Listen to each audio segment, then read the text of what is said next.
जनपद मुजफ्फरनगर के जिलाधिकारी कार्यालय पर पहुंचे शामली निवासी बस ईश्वर दयाल संजय कुमार के द्वारा एक प्रार्थना पत्र जिलाधिकारी अरविंद मलप्पा बंगारी को सौंपा गया, जिसमें उन्होंने बताया कि उनकी बेनामी संपत्ति शाबुद्दीन के अंदर है, जहां पर कुछ भूमाफिया के द्वारा उनकी जमीन पर जाकर फ्लोटिंग करके लोगों के बीच रह रहे हैं। उन्होंने कहा कि उनके द्वारा गत दिनों इसकी शिकायत उनके द्वारा पुलिस से भी की गई, लेकिन पुलिस ने भी किसी तरह की कोई कार्रवाई नहीं की।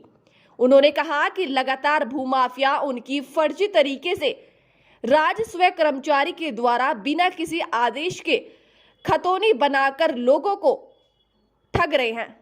हमारी जमीन है 6.5 बीघे शाबुद्दीन अंदर दूध में जी, उस पर लोग बाग कुछ कब्जा कर रहे जी। कौन लोग हैं? अब ये नहीं हमें पता जी कौन कर रही जी कब्जा। अच्छा। तो हमें डीएम साहब से एप्लीकेशन लगाया जी, हमारे से जांच करी जाए उस मकान ज़मीन की कि कौन बनावा कर रहा, कौन सी ज़मीन हमारी, कागज़ हमारे। खसरा नंबर 1455/2 है। हमें काट के हमारी 3 कर दें, बनावा से हमारी 1455/2 है, काट के उसे 3 कर दें। किस तरीके से देखते हैं, जिस तरह से एक बीजेपी सरकार एक तरफ भूमाफियों पर कार्रवाई कर रहे हैं, एक तरफ अवैध कब्जे हो रहे हैं, अब भी क्या?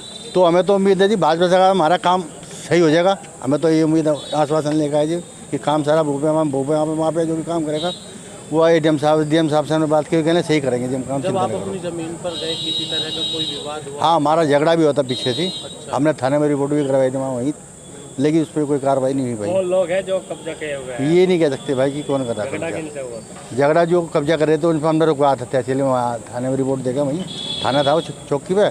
उसके बाद उन्होंने कोई हमारी सुनवाई नहीं करी, उन्होंने कुछ दे दिया उनको कुछ सेवा पानी, तो हमारी सुनवाई नहीं हुई भाई।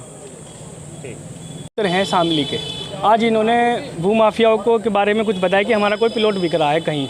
हमने कहा कोई बात नहीं, बिकने नहीं देने का, अगर आपका है, अगर कागज़ आपके पूरे पक्के हैं तो मुजफ्फरनगर में भूमाफिया को तो बिल्कुल बख्शिश नहीं करी जा रही।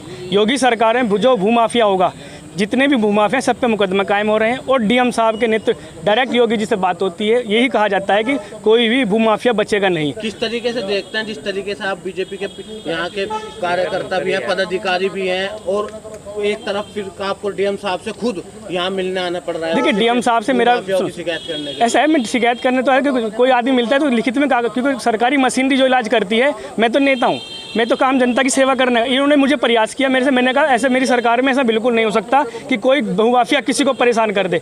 इनके पास कागज भी हैं, सब चीज़ हैं। मैंने शाबुद्दीनपुर अंदर हदूद की इनकी भूमि है, 1455/3, 1455/2, दो को कभी 3 कर देते, कभी 3-2 कर देते हैं, और रजिस्ट्रार इसमें बेनावे कर रहे हैं। रजिस्ट्रार ने कभी पूछा नहीं। बेनावे जमीन पे हो चुके हैं? 4-5 बेनावे तो ही रहे, 7-8 तो लगातार मुजफ्फरनगर में अवैध भूमियों पर हैं, जो उन पर भी बुलडोजर चल रहा है, लेकिन कब्जे जो भूमाफिया में कब्जे भी कर रहे हैं। नहीं, देखो ऐसा बिल्कुल नहीं है। हमारी सरकार ने बिल्कुल, योगी जी का सख्त आदेश है, भूमाफिया कमर तोड़ रखी है। फिलहाल आज की डेट में खुल के कोई किसी का नाम नहीं ले सकता कि ये भूमाफिया इसका है या भूमाफिया ये है, पर किसी की भी आड़ में कोई कर रहा है तो उसको हम बिल्कुल नहीं कर सकते। अधिकारी भी संलिप्त है कहीं ना कहीं? अधिकारी बिल्कुल नहीं है, अधिकारी जो सम्मिलित होगा वो भी लिपेगा। पर ऐसे मेरे डीएम साहब में, जो आज यहाँ डीएम साहब हैं, मैं उनको योगी आदित्यनाथ मानता हूँ, क्योंकि योगी आदित्यनाथ के विश्वास में खड़े उतर रहे हैं। कड़ी कार्रवाई होगी, जो इसमें जाँच हमने मंगवाई है, जाँच जो भी होगी निष्पक्ष कार्रवाई होनी चाहिए। जो भी